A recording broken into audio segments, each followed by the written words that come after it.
तमाशा घर की इतनी हाइप और इतना लेवल ऊपर होने के बाद ऑडियंस बिल्कुल भी एक्सपेक्ट नहीं थी करी कि शो इतना ठंडा होना शुरू हो जाएगा।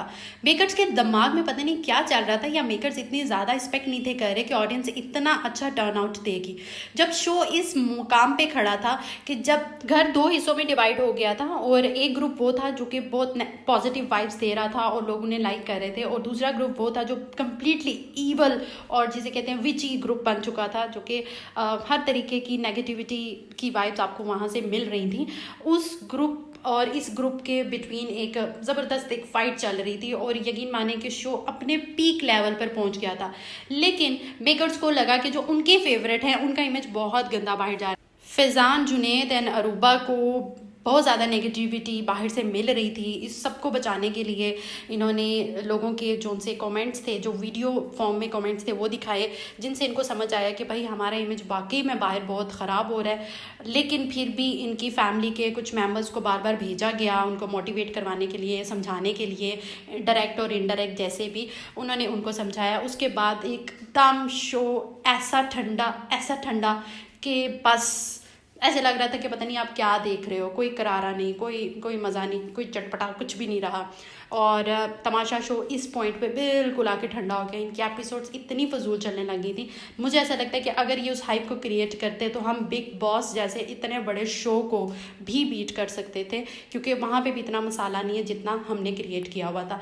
और हमारे बादशाह सलामत इसमें काफ़ी ज़्यादा फेल नज़र आए जब उन्होंने दानिश भाई को एलिमिनेट किया। मतलब जिस दिन दानिश भाई की एलिमिनेशन हुई थी उस दिन अजीब ही तमाशा लगा था। दानिश और फैज़ान दोनों को एक ही पॉइंट पे खड़ा किया और दोनों को बोला कि आप आपस में एक दूसरे को कन्विंस कर लें। इसका मतलब कि इन दोनों के वोट्स कम थे। अगर उस दिन फैज़ान निकल जाता तो क्या मतलब अगले दिन आप दानिश भाई को निकालते, लेकिन इन्होंने अजीब तमाशा किया, अगले दिन अली सिकंदर को निकाल दिया। हालांकि इस पॉइंट पे तो इन दोनों को सेम एक जैसे वोट मिले थे, तो इस लिहाज से फैज़ान को नेक्स्ट डे निकलना चाहिए था। लेकिन फैज़ान भाई चूके ठहरे शो मेकर्स के फेवरेट एंड फेवरेटिज्म की वजह से वोट टिके रहे। और फिर नेक्स्ट एलिमिनेशन में पहले अरूबा का नाम लिया जाता है। अरूबा को सब गुड बाय करके जब वापस आते हैं तो स्टोरी में एक ट्विस्ट आता है, वो ये कि अरूबा की जगह नताशा को शो में से निकाल दिया जाता है। अब कहानी में ट्विस्ट ये आता है कि क्या नताशा और अरूबा दोनों ही फ़ैन फॉलोइंग के एतबार से काफ़ी स्ट्रॉन्ग हैं और शो भी बहुत ज़बरदस्त खेल रही थी।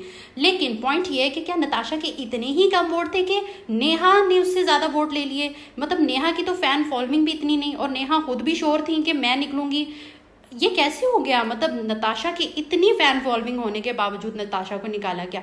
लेकिन सबसे डिसरिस्पेक्टफुल मोमेंट वो था कि जब नताशा को अरूबा के साथ रिप्लेस किया गया, उन दोनों को एक दूसरे से हक करवाया गया। इट वॉज़ वेरी वेरी डिसहार्टिंग कि थ्रू आउट द टाइम वो दोनों एक दूसरे के साथ एक टसलबाजी में रहीं और एंड पर ये अच्छा साइन नहीं था। नताशा को बहुत डिसरिस्पेक्ट किया गया। उसने ही शो में तड़का और मसाला रखा।